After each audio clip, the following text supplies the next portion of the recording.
Rientriamo in diretta nell'ultima parte del nostro telegiornale, non ci sono aggiornamenti dell'ultima ora, dunque prima di salutarvi vi ricordo i nostri programmi di prima serata, a seguire ci sarà Barzelletta e poi la telenovela Manuela. Non ci resta che ringraziarvi per averci seguito e augurarvi un buon proseguimento di serata a tutti.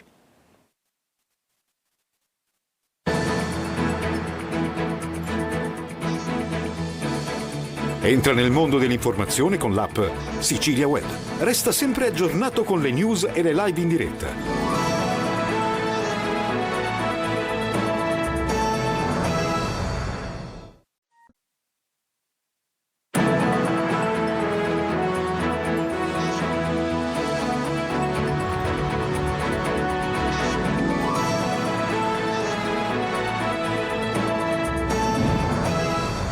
Buongiorno, buona domenica e benvenuti a questa prima edizione del nostro TG Sicilia, i titoli del telegiornale. Sicilia nella morsa di caldo e incendi, a Enna le fiamme lambiscono l'ospedale, a Canicattì un morto senza fissa dimora per un malore probabilmente provocato dalle alte temperature. Oggi allerta rossa in tutta l'isola per il rischio roghi. Ricorre il 34esimo anniversario della strage di Via D'Amelio in cui perse la vita il giudice Borsellino. Giornata piena di iniziative. Nelle stesse ore una busta con diversi proiettili è stata ritrovata sul fondale del mare dell'Addaura, una inquietante coincidenza che ricorda il fallito attentato alla villa di Giovanni Falcone. Sanguinosa rissa a Misilmeri nel Palermitano, un giovane colpito e ferito a colpi d'arma da fuoco, per fortuna non è grave, il 26enne che ha sparato si è costituito ai carabinieri ed è accusato di tentato omicidio. Per Goletta Verde di Legambiente il 70% dei campioni prelevati in Sicilia è fuori legge. Nel catanese il borgo marinaro di Acitrezza è risultato uno dei siti con le acque più inquinate. Il Pride colora Siracusa, grande festa arcobaleno tra le vie di Ortigia con la madrina Eder Parisi. Calcio, prima sconfitta del Palermo nel ritiro in Val Gardena contro i tedeschi dell'Ingolstadt, finisce 1-0 ma il risultato non preoccupa Inzaghi.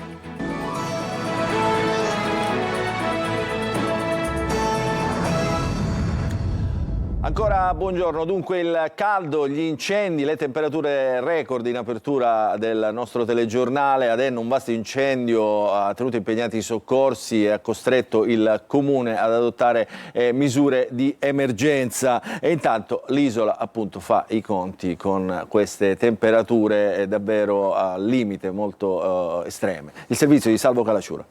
Fiamme e paura ad Enna Bassa per un vasto incendio in contrada Baronessa nei pressi del quadrivio della città. Alimentato dalle temperature elevate da un leggero vento, il rogo ha sviluppato un'imponente colonna di fumo, visibile anche da Enna Alta, minacciando l'area dell'ospedale Umberto I.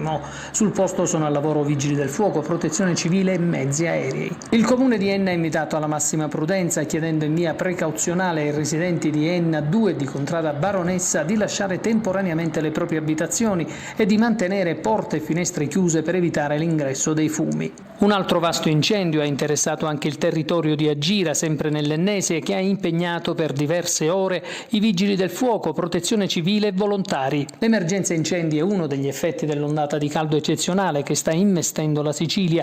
Il bilancio più grave arriva da Canicattì, dove un uomo senza fissa dimora è stato trovato morto. Tra le ipotesi al vaglio degli investigatori c'è anche quella di un malore provocato dalle temperature proibitive. Il caldo record sta imponendo anche misure straordinarie. Dopo la pubblicazione del bollettino della Protezione Civile, che conferma anche per le prossime ore un livello di rischio elevato per ondate di calore e incendi, il Comune di Palermo ha disposto l'estensione del blocco totale della circolazione dei cavalli adibiti al traino delle carrozze. La Sicilia, come gran parte del Mediterraneo, è sempre più esposta agli effetti del cambiamento climatico, tra ondate di calore sempre più intense, incendi e fenomeni meteorologici estremi. Una nota positiva arriva dalle previsioni. Dall'inizio della prossima settimana è attesa infatti un graduale calo delle temperature grazie all'arrivo di correnti più fresche dal nord Europa che dovrebbero riportare un po' di sollievo dopo giorni di caldo eccezionale. Adesso la cronaca con un grave fatto di sangue che si è verificato a Misilmeri nel Palermitano, una sparatoria durante una rissa, un ferito e un giovane fermato per tentato omicidio. Il servizio di Marco Gulla. Tra polemiche su presunti depistaggi ed eversione nera, prese di posizione, eventi organizzati dalle Agende Rosse e inquietanti ritrovamenti nei fondali della Daura, luogo che ricorda il fallito attentato alla villa di Giovanni Falcone, ricorre oggi il 34esimo anniversario della strage di Via D'Amelio, in cui furono uccisi il giudice Paolo Borsellino e 5 agenti della Polizia di Stato, Agostino Catalano, Emanuele Aloi, Vincenzo Limuli, Walter Eddi Cosina e Claudio Traina. Oggi come allora era una fosa, domenica d'estate. Tanti gli appuntamenti per una giornata all'insegna del ricordo e della memoria. I più significativi: alle 10:30 sarà deposta una corona d'alloro alla presenza del capo della polizia, il prefetto Pisani, davanti alla lapide all'interno dell'ufficio scorte della questura di Palermo, che ricorda il sacrificio dei caduti nelle stragi di Capaci e Via D'Amelio. Alle 16:58 il minuto di silenzio con la lettura della poesia Giudice Paolo di Marilena Monti. Il movimento Agende Rosse, che ha organizzato 3 giorni di iniziative, ha concentrato le manifestazioni in via Mariano D'Amelio, dove sono previsti interventi di familiari delle vittime, associazioni e realtà giovanili e sociali di Palermo. Alle 20 si svolgerà la fiaccolata con partenza da piazza Vittorio Veneto e arrivo in via D'Amelio, dove alle 20:30 andrà in scena lo spettacolo teatrale I giorni di Giuda, intervista marziana a Paolo Borsellino di Francesco Vitale e Manfredi Borsellino. E questo evidentemente era il servizio sulla strage di Via D'Amelio, il 34esimo anniversario della strage in cui morì il giudice Paolo Borsellino. Oggi giornata intensa di celebrazioni, di ricordo e di commemorazioni. Adesso invece vi mandiamo il servizio sulla sparatoria a Misilmeri.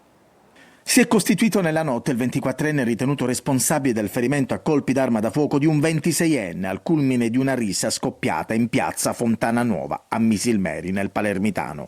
Si tratta di Giovanni Scafidi, che si è presentato spontaneamente in caserma ed è stato sottoposto a fermo con l'accusa di tentato omicidio. Secondo la ricostruzione dei carabinieri avrebbe esploso 3 colpi di pistola contro Vincenzo Freschi, raggiungendolo alla mandibola.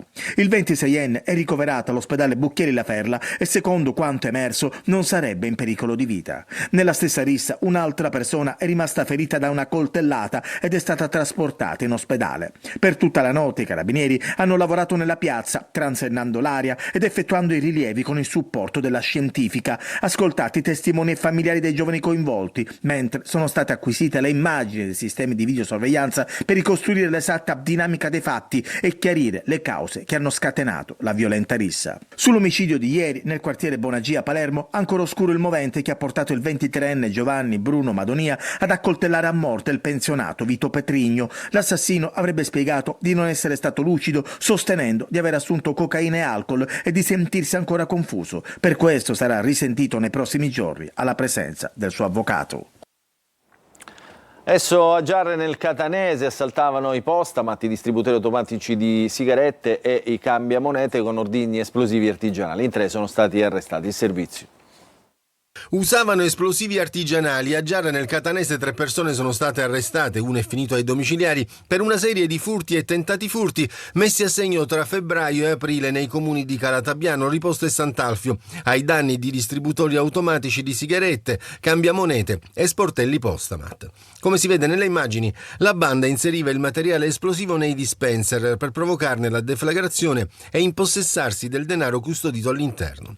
Secondo la ricostruzione accusatoria, gli indagati avrebbero utilizzato ordigni rudimentali simili a candelotti. La natura artigianale degli esplosivi, ritenuti particolarmente instabili e sensibili a urti, sbalzi termici e luce, avrebbe determinato un concreto pericolo per la pubblica incolumità, tanto che per la messa in sicurezza e il sequestro degli ordigni è stato necessario in ogni episodio l'intervento del personale specializzato degli artificieri del Comando Provinciale dei Carabinieri di Catania.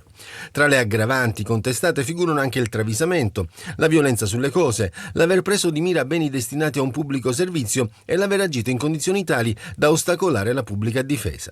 Agli indagati vengono inoltre contestati la ricettazione dell'auto utilizzata per delinquere e i tentati assalti agli uffici postali di Macchia di Giarre e Carruba di Riposto del 21 febbraio. Adesso cambiamo argomento, ci occupiamo del report di Legambiente, di Goletta Verde, che fotografa il precario stato di salute dei litorali siciliani. Pensate, il 70% dei campioni prelevati lungo le coste siciliane sarebbe fuori legge, ed ecco come stanno le cose ad Acitrezza, uno dei 3 siti catanesi risultati più inquinati. Il servizio di Emanuela Corsi. Un mare cristallino solo in apparenza. Secondo il report di Goletta Verde di Legambiente, le acque siciliane non godono di ottima salute. Sui 23 punti campionati dai tecnici dell'associazione in 6 province dell'isola, il 70% è risultato oltre i limiti di legge. Le criticità toccano quasi tutti i litorali, ma la maglia nera spetta a Palermo, con 5 punti risultati inquinati. A Catania sono 3 i siti fortemente inquinati. Alla Playa, in contrada Pantano d'Arci, a Mascali, alla foce del torrente Macchia nella frazione di Sant'Anna e sul lungomare Galatea ad Aci Trezza. Questo è uno dei luoghi più suggestivi del litorale catanese. Secondo Goletta Verde questo è uno dei punti più inquinati della provincia di Catania. Questo specchio di mare dove il mito si fonde con la natura è diventato il simbolo di questa emergenza perché risulta oltre i limiti dal 2020. Qui i volontari hanno srotolato uno striscione che vergogna. Purtroppo i lavori e le opere di collettamento che dovrebbero portare il carico fognario di tutto l'agglomerato di Aci Trezza, Aci Castello e quant'altro a Pantano d'Arci vanno troppo a rilento. Dal 2017 sono iniziati questi lavori, ma non si vede quando dovranno finire. Di tutt'altro avviso sono i bagnanti che difendono il loro mare. Penso che questo tratto di mare è qualcosa di straordinario. Stamattina ho avuto questa voglia proprio di scendere in acqua e proprio perché ritengo che il mare non sia inquinato. A vederlo sembra trasparente alle volte il mare, però il dato non è la trasparenza. In molti posti è molto sporco, inquinato, mentre se si inizia ad andare verso la zona di Messina magari è un pochettino più pulito, più cristallino. Tra le criticità segnalate dai volontari di Legambiente anche la mancanza di cartelli. Nel 43% dei siti inquinati mancano i divieti di balneazione. Adesso andiamo ad Augusta che con le alte temperature si popola anche di topi e insetti, soprattutto nella strada che porta al villaggio Sabbione, vicino alla spiaggia di Agnone Bagni, costeggiata da catene di rifiuti. Chi vive nella zona adesso ha paura per la propria incolumità e per i rischi alla salute. Il servizio. Per raccogliere tutto serviranno ore e ore di lavoro, con ruspe e cassoni da riempire. Questo scempio si trova a qualche minuto dalla spiaggia di Agnone Bagni ad Augusta. Siamo nella strada che collega la provinciale al villaggio Sabbione. In alcuni tratti diventa difficile anche percorrerla in auto e poi, dato non da poco, è che ci sono le telecamere, ma gli sporcaccioni non si intimoriscono. Comunque il comune di Augusta deve passare porta a porta perché la gente paga la spazzatura. Visto che non passa porta a porta si butta qua. Ci sono topi, cani, eccetera eccetera. Secondo lei perché gettano i rifiuti qui? Ma guardi, non glielo so dire, secondo me, è per comodità propria o per negligenza. Più che di montagna, qui possiamo parlare di catena montuosa, di rifiuti. Ce n'è per tutti i gusti, si fa per dire, dai materassi ai copertoni, passando per i pezzi di mobili. E poi c'è anche chi, con queste giornate calde, ne ha approfittato per appiccare il fuoco. È una vergogna, ma tanto non è stato sempre così. E sempre sarà così. Quindi è rassegnata? Sì. Chi frequenta la zona, molto vissuta soprattutto in questo periodo, chiede che si faccia qualcosa. Prima di tutto ripulendo la strada e poi controlli su controlli. Perché, è bene ricordarlo, l'abbandono di rifiuti è un reato penale. Associazioni ambientaliste e sindacati insieme per denunciare le falle nei progetti sulla realizzazione dei 2 mega inceneritori previsti, uno a Catania e uno a Palermo. Parlano di progetti lacunosi. Il servizio di Orazio Longo.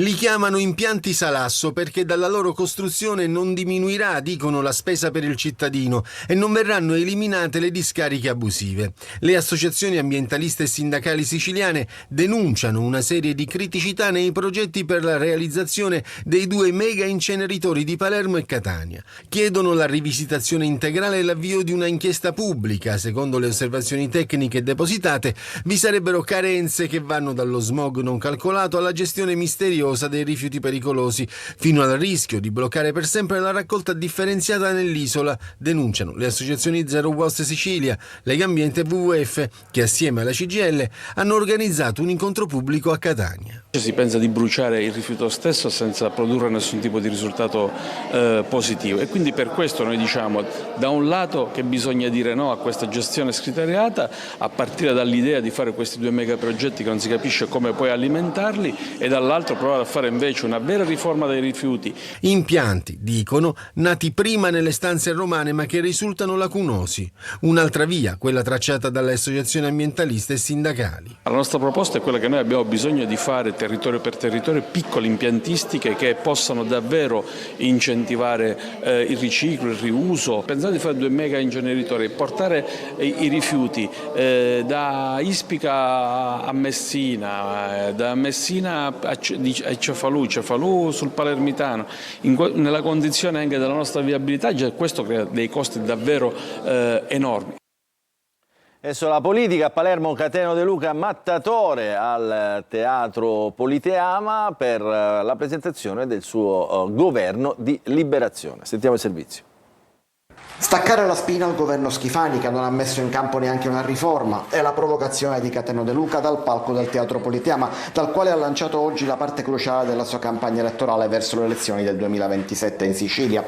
La convention per il governo di liberazione ha riempito il teatro, lasciando anche gente fuori. Il sindaco di Taormina, mattatore, ne ha per tutti. Dopo l'affondo al governatore, lancia una stoccata al suo ex compagno di viaggio Ismaele Lavardera, eletto con lui poi andato via. Siamo stanchi di essere trattati come un taxi da chi non ha amministrato mai neanche un condominio. Il messaggio è sempre lo stesso: Sud chiama Nord e non si alleerà con nessuno, né a destra né a sinistra, anche se sotto il palco ci sono gli uomini e le donne di tutti i partiti, persino il presidente dell'Ars Gaetano Galvagno, che lo definisce un nemico, e l'ex presidente Gianfranco Micciche, che vuole valutare il cavallo De Luca. Cateno vuole essere invece l'ago della bilancia e alza i toni della sfida. Siamo il primo partito nell'isola con il 20%, ma ad ottobre sbarcheremo anche a Roma, annuncia, per costruire un movimento di ispirazione sturziana, meridionalista e autonomista che conti abbastanza da sedersi ai tavoli romani, perché è lì che si gioca la partita, visto che Palermo ha passato il testimone. E in risposta a Cateno De Luca e in difesa di Renato Schifani, ieri il Presidente del Senato Ignazio La Russa a Catania ha risposto così. Schifani bis, sì o no? Schifani è un mio amico, non decido io, ma sicuramente sta lavorando molto bene. E questo è il Presidente Ignazio La Russa a Catania per il convegno dei riformatori, conservatori e riformisti europei, che si è concluso proprio ieri a Catania. Adesso andiamo a Siracusa perché ieri sera l'onda del Pride ha colorato le vie del centro, a Ortigia, musica, balli, tanta allegria con la madrina Eder Parisi. Il servizio. È giusto stare in piazza, è giusto stare insieme, è giusto celebrare l'amore e quindi che sia così nonostante il caldo. L'onda arcobaleno colora le strade del centro di Siracusa. Quest'anno è lei la madrina del Pride, Eder Parisi, che è arrivata in Sicilia, non ha resistito ai cannoli. Ho mangiato anche la norma, perché vieni in Sicilia devi mangiare la norma, viva la melanzana. Tutti insieme, uniti per ribadire l'importanza della libertà. Liberi di essere ciò che si vuole. La libertà di qualsiasi cosa, la libertà di scelta, la libertà nella vita, perché secondo me ognuno di noi dobbiamo decidere la nostra vita, come vogliamo noi e non essere influenzati. All'annuncio del suo nome come testimonial dell'evento, qualcuno aveva storto il naso, prima tra tutte Vladimir Luxuria, per alcune affermazioni sull'identità di genere fatte dalla showgirl in passato.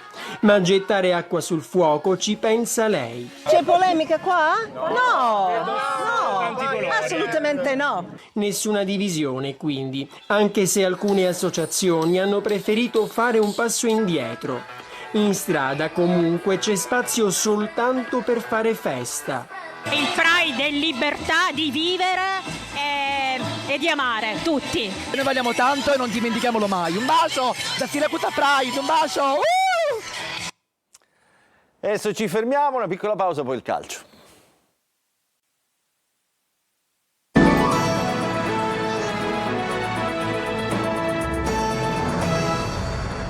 Bentrovati nella seconda parte del nostro telegiornale, apriamo la pagina del calcio, vi mostriamo le immagini della seconda amichevole amara per il Palermo di Pippo Inzaghi, che viene sconfitto nel ritiro di Val Gardena per 1-0 dai tedeschi dell'Ingolstadt. Il servizio di Marco Gullà. Seconda amichevole, primo KO nel ritiro in Val Gardena per il Palermo. Dopo il successo nella prima uscita contro i padroni di casa della Gardena, i rosanero cedono 1-0 ai tedeschi dell'Ingolstadt, formazione già più avanti nella preparazione. A decidere la sfida è il gol di Drakulic nella ripresa. Le indicazioni migliori per la squadra di Filippo Inzaghi arrivano dal primo tempo, quando i rosanero hanno costruito diverse occasioni, spingendo con continuità alla ricerca del vantaggio. Nella ripresa invece il ritmo è calato sensibilmente e i numerosi cambi non hanno prodotto gli effetti sperati, con la formazione tedesca che ha trovato il vantaggio e poi sfiorato anche il raddoppio. Nel finale i rosanero vanno vicini alla rete del pareggio con un pericoloso colpo di testa di Peda, ma il risultato rimane bloccato sullo 0-1 fino alla fine del match. Vabbè, la partita vale poco per quanto riguarda ovviamente il risultato, perché è la prima vera amichevole che facciamo. Vale perché è un test, è sempre importante mettere minuti nelle gambe in questo momento, sappiamo che stiamo lavorando tanto, quindi le gambe fanno un po' fatica a girare, anche per quello magari siamo tutti un po' meno brillanti ed è un po' più difficile creare occasioni da gol contro una squadra che è più avanti di noi in preparazione, e sapevamo questo, sapevamo che dovevamo stare sul pezzo. Era già una partita per vedere un po' di carattere di questa squadra che secondo me, come ha dimostrato l'anno scorso, sta mantenendo quest'anno. È ufficiale intanto l'approdo di Mattia Fortin, ex Padova e Lens, che arriva in rosanero per ricoprire il ruolo di vice Joronen. Il classe 2003 si trasferisce al Palermo con la formula del prestito con diritto di riscatto dal Lens. De Planche invece va in prestito al Frosinone.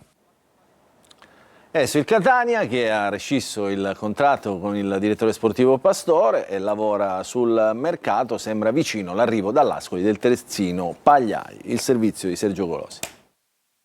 Prosegue la cura dimagrante del Catania, che ha ufficializzato la risoluzione consensuale del contratto con il direttore sportivo Ivano Pastore, augurando al dirigente le migliori fortune personali e professionali. Le ultime cessioni hanno interessato Michele Alnovare e Frisenna al Cittadella, ma rimangono in uscita Stoppa, Carnielutti, Luperini e Forsedini. Partenze che consentiranno, insieme a quelle già avvenute, di alleggerire il monte ingaggi e procedere con nuovi acquisti. Il prossimo, dopo i giovani Miai e De Falco, sarà il terzino destro Gabriele Pagliai, 24 anni dall'Ascoli, ex Picerno, dove è stato valorizzato dal tecnico Longo. Pagliai, che ritrova anche il difensore Allegretto, è stato preferito a Todisco, che potrebbe firmare con la Virtus Entella, che giocherà in Serie B. Il club rossazzurro ha perso per strada altri obiettivi: Vinicius a Ravenna, Rizzo Pinna al Brescia, Mazzocchi vicino allo Spezia. C'è invece un ritorno di fiamma per Capomaggio, che non rientra nei piani tattici della Salernitana di Cosmi. Continua il lavoro del Catania al Massimino. Oggi doppia seduta, domenica prima giornata di riposo. Con questa notizia chiudiamo questa edizione di TG Sicilia. Vi ricordo che l'informazione su Antenna Sicilia ritornerà alle 13:30. A seguire invece la rassegna stampa curata oggi dal collega Orazio Longo. Grazie per averci seguito, buon proseguimento di giornata a tutti.